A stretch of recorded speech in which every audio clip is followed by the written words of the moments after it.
आणि बुलेटिनच्या सुरुवातीलाच पाहूयात एक महत्त्वाची बातमी। उद्या संध्याकाळपर्यंत शेतकऱ्यांच्या बाजूने निर्णय झाला नाही तर सोमवारी सकाळी विठ्ठल रुक्मिणी मंदिर जवळील संत नामदेव पायरीजवळ जाऊन अन्नत्याग आंदोलन सुरू करणार आमदार रोहित पवार यांनी पुन्हा एकदा सरकारला इशारा दिलेला आहे। अधिकाऱ्यांनी रोहित पवारांची भेट घेऊन त्यांचा आणि सरकारच्या प्रतिनिधींसोबत संवाद घडवून आणला।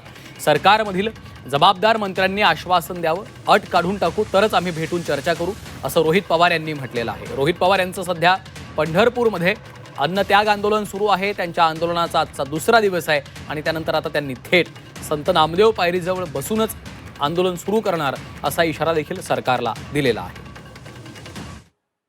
माहित नाही ते पुढे पुढे ढकलण्याचा प्रयत्न करतायत, पण माझं एक मत आहे की ते म्हणतायत की बैठकीला आलं पाहिजे। जर या राज्याचे मुख्यमंत्री म्हणत असतील बैठकीला आलं पाहिजे तर त्या पदाचा आदर आहे, पण शेवटी काही झालं तरी फक्त बैठकीला जाण्यासाठी मी तिथं जाणार नाही। आमच्यातलं कुणीही त्या बैठकीला जाणार नाही।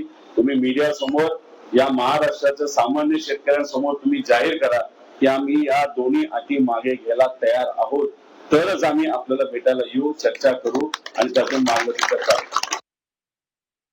मला असं वाटतं की इथून मंदिर फार लांब आहे, त्यामुळे अजून जवळ म्हणजे श्री नामदेव पायरीच्या इथं जाऊन आपल्याला तिथं हे जे अन्नत्याग आंदोलन आहे ते तिथं जाऊन त्या पायरीच्या इथं बसून त्या पायरीचा आशीर्वाद घेऊन तिथं ते आंदोलन परवापासून तिथं करावं लागेल असं मात्र त्या ठिकाणी आम्हाला सगळ्यांना तिथं वाटतंय।